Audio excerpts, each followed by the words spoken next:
Okay, let me try again. Faith is a huge topic, big enough to spend an entire lifetime on. Exercising it, growing it, understanding it. That's kind of what we're doing right now, trying to understand it for the last several weeks and a few more. In our New International Version English translation of the Bible, the word faith is used 270 times. The book of Hebrews we are now studying uses the word more frequently than any other book in the Bible except the book of Romans. The book of Romans bests it by 5. The book of Romans has the word faith 40 times. Hebrews just 5 under at 35. The chapter we're in the middle of studying contains 27 of those 35. And that's because we're in the faith chapter, Hebrews chapter 11, a whole chapter about faith.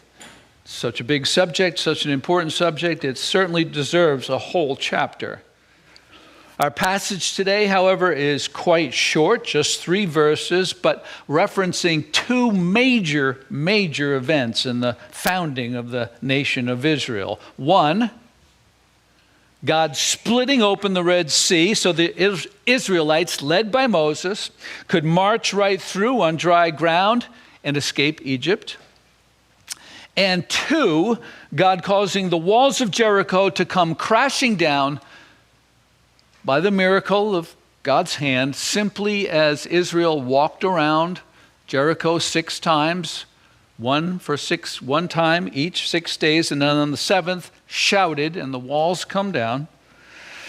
Would you turn to our passage, Hebrews chapter 11, verses 29 through 31, just 3 verses, page 852 of our Pew Bible.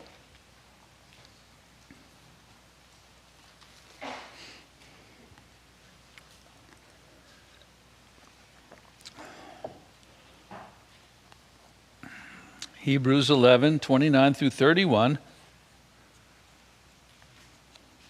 page 852.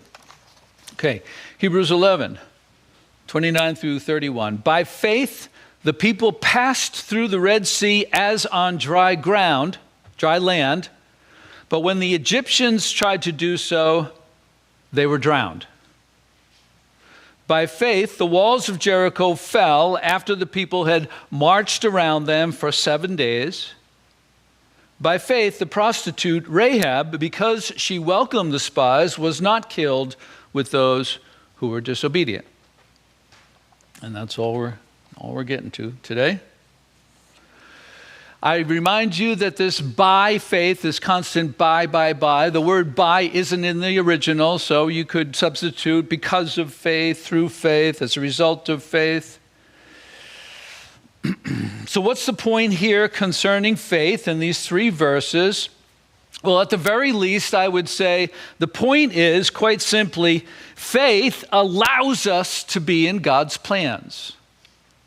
Faith allows us to be part of God's plans, and that is the good part of his plans. The part that enjoys the benefits of his plans. Our first verse, verse 29, by faith the people passed through the Red Sea as on dry ground, but when the Egyptians tried to do this, they were drowned. Clearly, both the Israelites and the Egyptians were part of God's plans, but only the Israelites enjoyed the benefits, the beneficial part of God's plans. The Egyptians, by contrast, drowned.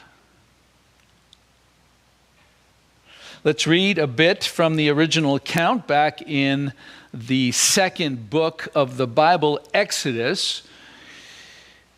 Now, if you use a phone to follow along or your own version, I'd like for this little bit for you to actually use the Pew Rack Bible, because there's something there that I want to show you and take you through that won't be in your phone version, or it might be, but it won't be so simple to use. So, Exodus chapter 7, page 44. Exodus is the 2nd book of the Old Testament. I've encouraged you several times to read Genesis. It's such a fundamental book in understanding so much of the theology of the rest of the Bible. And I would say after you finish the book of Genesis, you should also read Exodus. It is also fundamental, not quite as comprehensive as Genesis, but it's a page turner as well as Genesis, and so it's good reading, and we're going to catch up if you haven't read Exodus much or in a while or ever.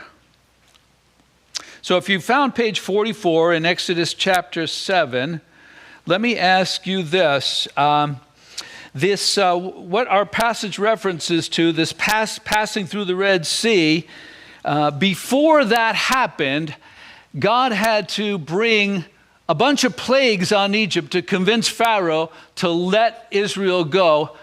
How many plagues did he bring on Egypt? I think I heard the right number, 10, right?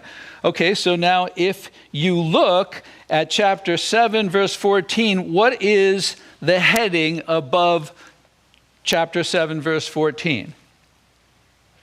What does it say? Plague of blood. And that is which number plague? 1. Okay, good. And the next one is what? The plague of frogs, and that is number 2. Let's keep doing this. What comes next? That's number 3, and then flies, number 4, and then livestock, 5. Boils.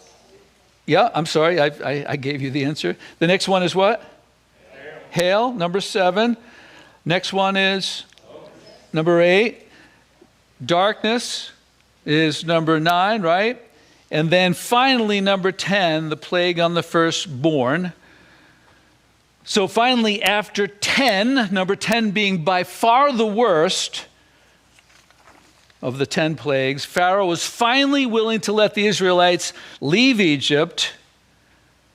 For a few minutes or so, he was willing to let them leave Egypt.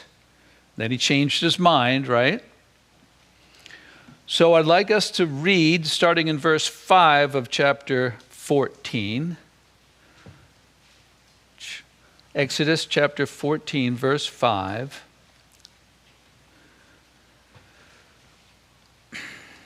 Exodus 14, verse 5. When the king of Egypt was told that the people had fled, Pharaoh and his officials changed their minds about them and said, "What have we done? We have let the Israelites go and have lost their services." So he had his chariot made ready and took his army with him. He took 600 of the best chariots along with all the other chariots of Egypt, with officers over all of them. The Lord hardened the heart of Pharaoh, king of Egypt, so that he pursued the Israelites who were marching out boldly. The Egyptians, all Pharaoh's horses and chariots, horsemen and troops, pursued the Israelites and overtook them as they camped by the sea near Pi-Hahiroth,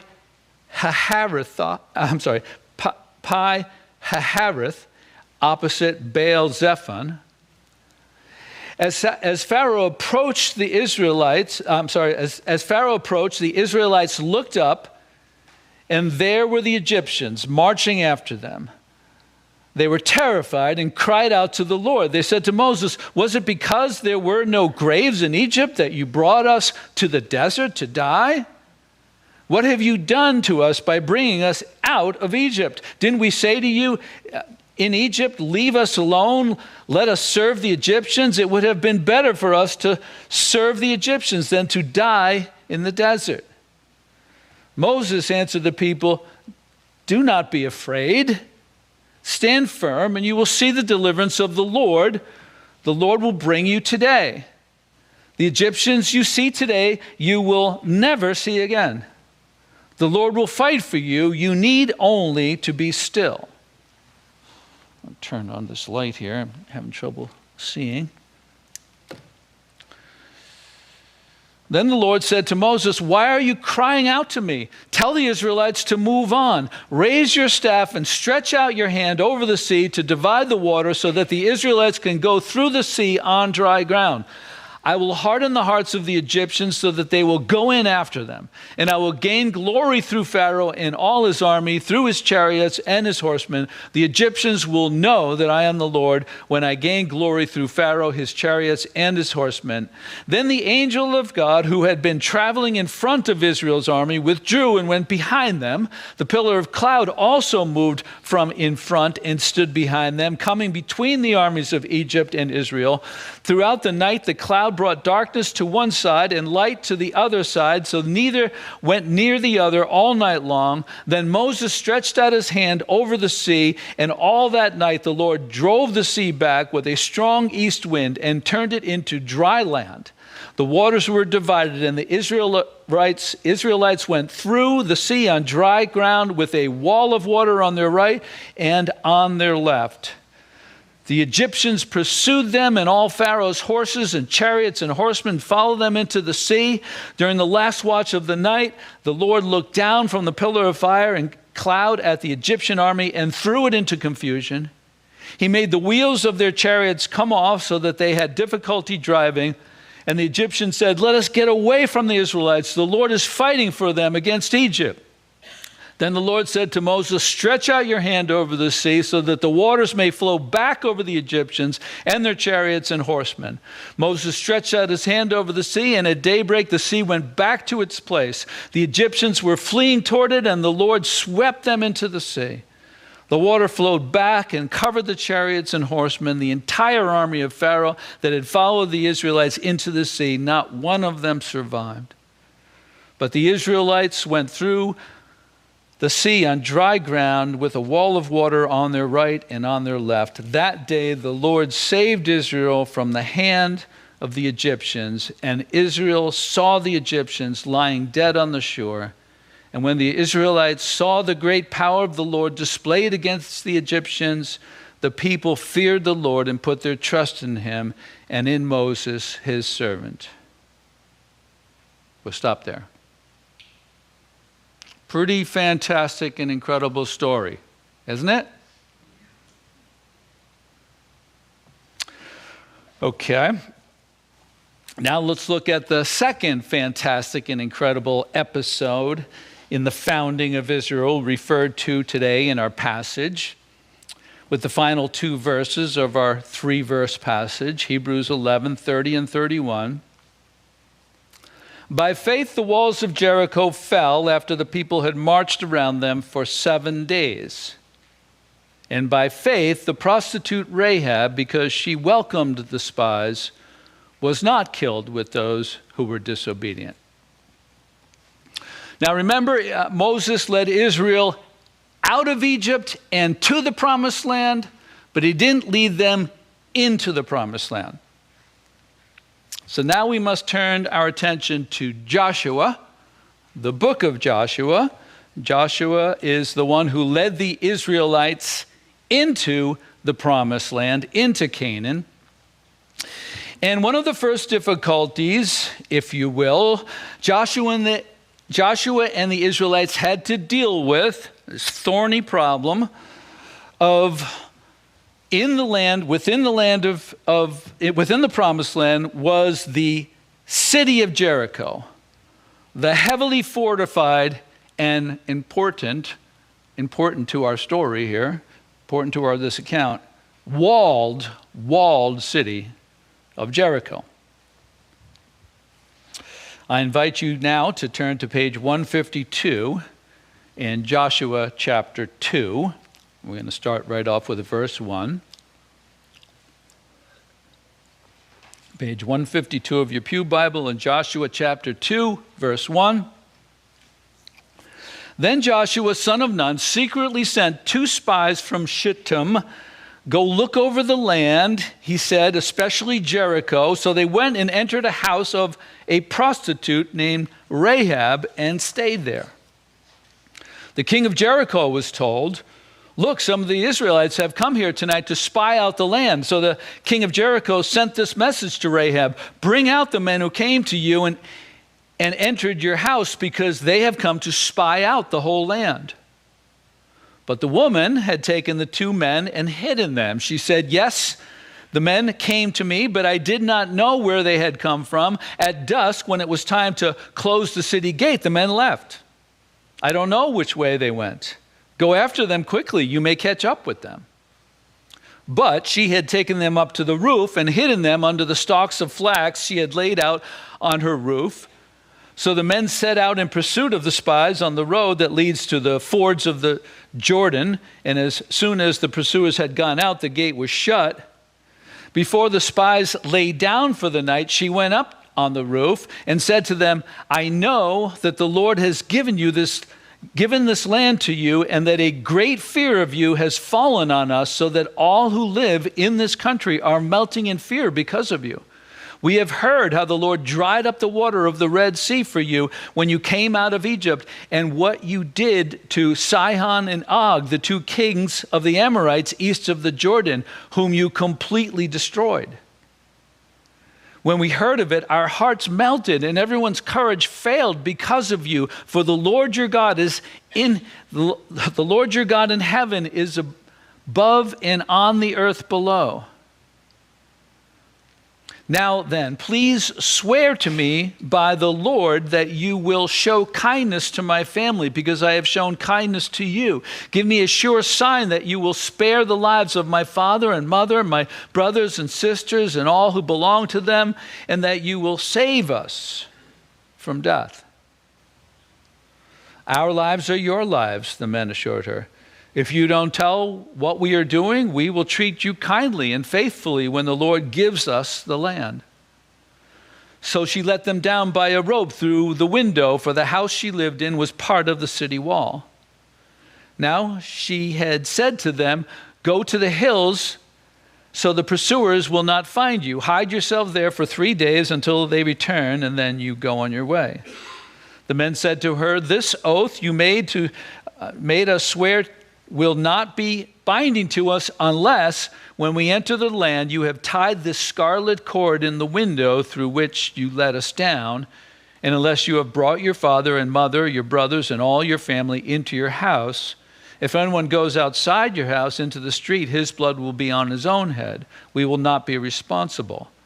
As for anyone who is in the house with you, his blood will be on our head if a hand is laid on him. But if you tell what we are doing, we will be released from the oath you made us swear." "Agreed," she replied. "Let it be as you say." So she sent them away, and they departed, and she tied the scarlet cord in the window. When they left, they went into the hills and stayed there 3 days until the pursuers had searched all along the road and returned without finding them. Then the two men started back. They went down out of the hills, forded the river, and came to Joshua, son of Nun, and told him everything that had happened to them.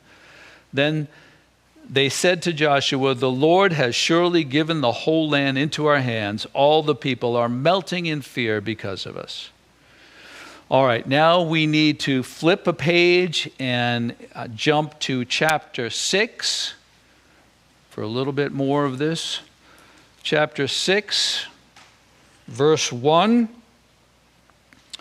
Now Jericho was tightly shut up because of the Israelites. No one went out and no one came in. Then the Lord said to Joshua, "See, I have delivered Jericho into your hands, along with its king and its fighting men. March around the city once with all the armed men. Do this for 6 days. Have 7 priests carry trumpets of ram's horns in front of the ark. On the 7th day, march around the city 7 times with the priests blowing the trumpets. When you hear them sound a long blast on the trumpet, have all the people give a loud shout. Then the wall of the city will collapse and the people will go up, every man straight in."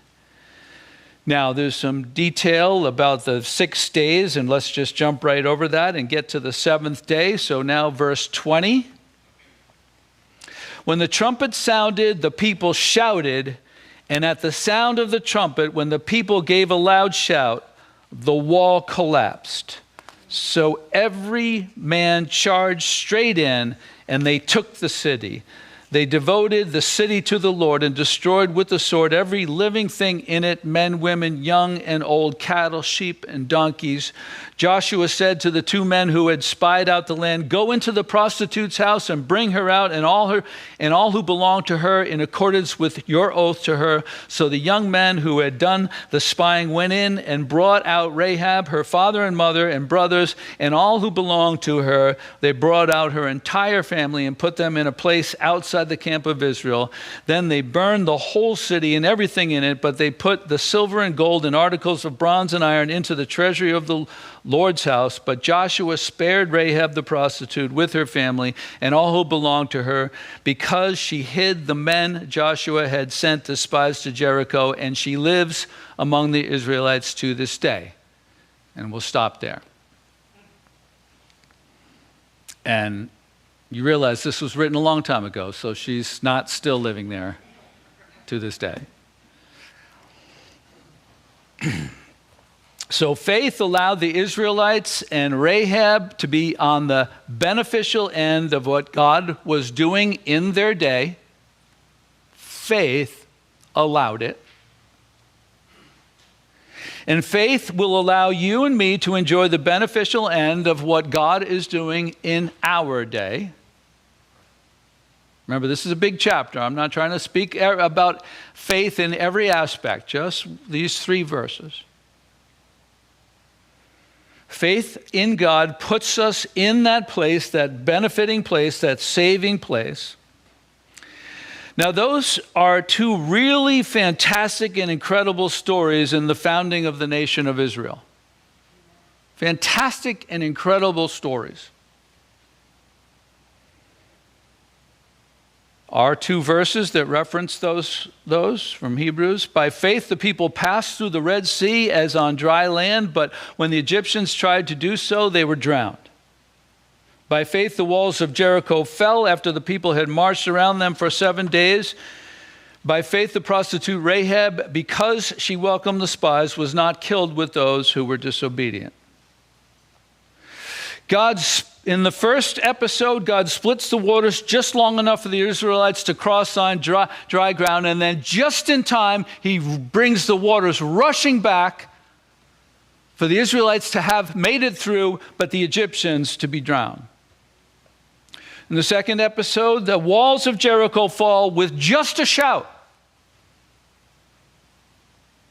Now, if you read the opinions of many of the experts on these accounts from the Old Testament, from the book of Exodus and Joshua, if you read archaeologists who have gone and studied what they think might be Jericho and what they think might be the Red Sea, and then they say, well, maybe it's the Reed Sea, and they go look around and try to figure it out. And all the world around us, the majority opinion will be, no, that's not the way it happened, the way the Bible spells it out. And they just make blanket statements, and then they go and they do their research and they come up with an alternate theory of how it happened. But then this expert doesn't agree with this expert who came up with their own theory, who doesn't agree with this expert, who doesn't agree with this expert, and they all have their own opinion. But the one thing that they're united upon in their opinion is, no, we know better than what the Bible says, and what the Bible says can't be trusted. And they come up with explanations like it was a different spot. It wasn't the Red Sea, it was the Reed Sea. And the water's very shallow there anyway, and it was the dry season, and yada, yada, yada. And with Jericho, that's really interesting. They come up with very fine, they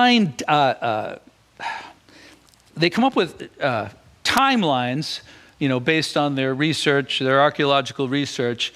And their timeline is just a little off enough to say, it's close, it's really close to the biblical timeline, but it's off just enough to say, no, the Bible is wrong, because that's kind of what you get credit for, when you're an expert, to counter the Bible and not so much support it.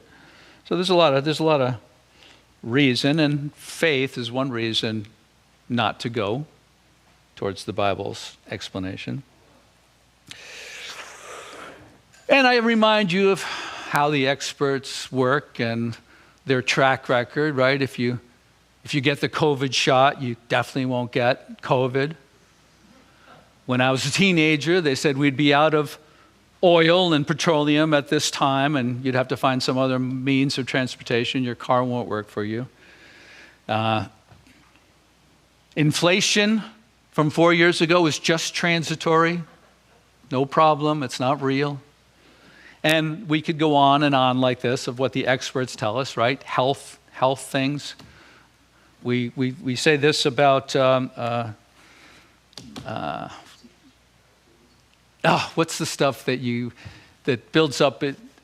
Vaccines? No, builds up in your veins and might give you a heart attack or a stroke. Cholesterol, I'm trying to actually come up with. They say, avoid dietary cholesterol, and then they say, well, actually, dietary cholesterol is probably fine. Your body produces cholesterol in other ways, and that's really the problem. So the experts would tell us all that this is not what to believe.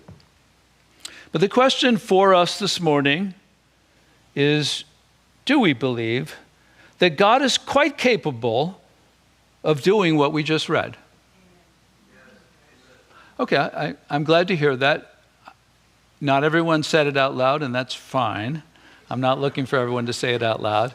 But I want everyone to ask themselves, these are fantastic and incredible stories, but do we believe in a God that's capable of doing what we just read? And your answer is yes. Let me remind you, he split the waters. He brought the walls down with just a shout. He saved a prostitute and made her a hero of faith.